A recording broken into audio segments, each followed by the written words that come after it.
আসসালামু আলাইকুম বন্ধুরা। আজকের আপনাদের সাথে আমি শেয়ার করব আমার চাকরি জীবনের একটি দিন। যেহেতু আমি একটি মাইক্রো ক্রেডিটে আছি, তাই আজকের আপনাদেরকে দেখাবো যে আমার একটি দিন কিভাবে কাটে। তো প্রতিটি মাইক্রো ক্রেডিটের যে কর্মীরা আছে, তারা আসলে আমাদের সমাজের এক শ্রেণীর মানুষের কাছ থেকে কোনো পুরস্কার পায় না, বরঞ্চ দিন শেষে তারা তিরস্কার পায়। আমাদের মতো মাইক্রো ক্রেডিটে যারা জব করে, তারা যে সকাল থেকে সন্ধ্যা পর্যন্ত কতটা সংগ্রাম করে, সেটা মাত্র উনিই বুঝতে পারবেন যিনি মাইক্রো ক্রেডিটে আছে। আর একমাত্র আমি সেই এক্সপিরিয়েন্সটা আপনাদের সাথে আজকের তুলে ধরবো কিংবা শেয়ার করতেছি। দেখুন, আমি সেই শুরু থেকেই অলরেডি এখন 9টা-10টা বেজে গেছে, একটা সমিতি কালেকশন করা আমার শেষ। তো আমি এখন ঘুরে ঘুরে যে পুরুষ সদস্য যদি ভর্তি করানো হয় বা কোনো সমিতিতে যদি পুরুষ সদস্য থাকে, তখন কিন্তু সব পুরুষরা এক জায়গায় কিংবা একটি সমিতিতে টাকা দিয়ে যায় না। তাই প্রতিটি সদস্যর কাছে গিয়ে টাকা তুলতে হয়। অনেক সময় একজন সদস্যের কাছে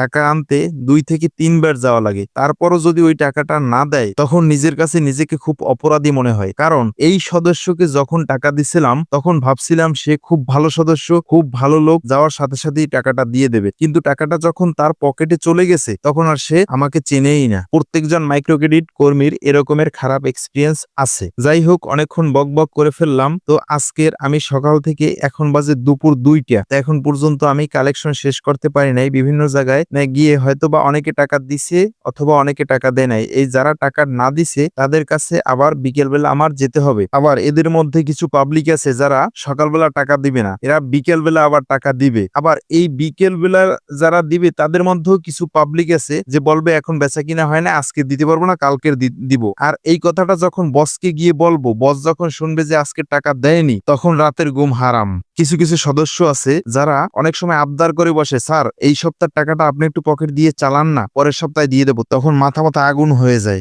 আর কত মানুষের সাথে কত অভিনয়, কত মিথ্যে কথা বলতে হয়, সেটা না হয় আজকের আপনাদেরকে নাই বললাম। যাই হোক, সেই সকাল 8টার সময় অফিস থেকে বের হয়েছি, আর এখন বাজে দুপুর 2:30। তো এখন আসলাম, এসে একটু অ্যাকাউন্ট স্যারের সাথে দেখা করলাম। আর অ্যাকাউন্ট স্যার সে সবসময় আবার একটা প্যারায় থাকে, প্যারা দিতেও থাকে আর নিজেও প্যারা নিয়ে থাকে। অ্যাকাউন্ট স্যারের সাথে কিছুক্ষণ কথাবার্তা বললাম, তারপরে টাকা কালেকশনের টাকাগুলো বের করলাম। বের করে সুন্দরভাবে গুছগাছ করার চেষ্টা করতেছি, কারণ এই টাকাটা আবার গুছ করে হিসেব করে টোটাল ডিনোট করে আবার অ্যাকাউন্ট স্যারকে দিতে হবে। অ্যাকাউন্ট স্যারকে টাকাটা দিলে অ্যাকাউন্ট স্যার আবার ব্যাংকিং করতে দ্রুত করে চলে যাবে, যেহেতু ব্যাংক আবার 4টার মধ্যে বন্ধ করে দেয়।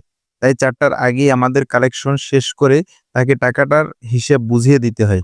যাই হোক, আজকের মতো আমার টাকা গুছগাছ করে অ্যাকাউন্ট স্যারের হাতে দিয়ে দিলাম। তাকে টাকা বুঝিয়ে দেওয়ার পর লাঞ্চ করতে যেতে হবে, তাই একটু ফ্রেশ হয়ে লাঞ্চ করতে আসলাম। আবার যদি কোনো অফিসে খালারা থাকে,